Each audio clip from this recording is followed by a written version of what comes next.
Smart city તરીકે ઓળખાતા સુરતમાં સ્માર્ટ પાર્કિંગની વ્યવસ્થા ઉપર સવાલો ઉઠ્યા છે। શહેરના મલ્ટી લેવલ પાર્કિંગમાં ફાયર સેફટીના અભાવના કારણે કારમાં લાગેલી આગે સુરક્ષા વ્યવસ્થાની પોલ ખોલી દીધી છે। સુરત મહાનગરપાલિકા દ્વારા બનાવવામાં આવેલ મલ્ટી લેવલ પાર્કિંગમાં ગંભીર બેદરકારી સામે આવી છે।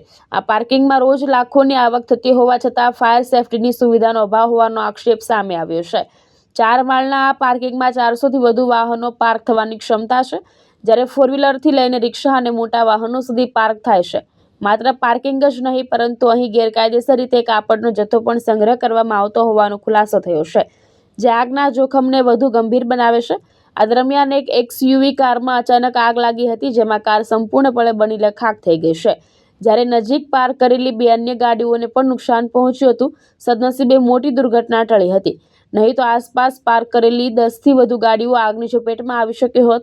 આ ઘટનાએ સુરત મહાનગરપાલિકાની કામગીરી અને સુરક્ષા વ્યવસ્થાઓ સામે મોટા સવાલો ઊભા કર્યા છે।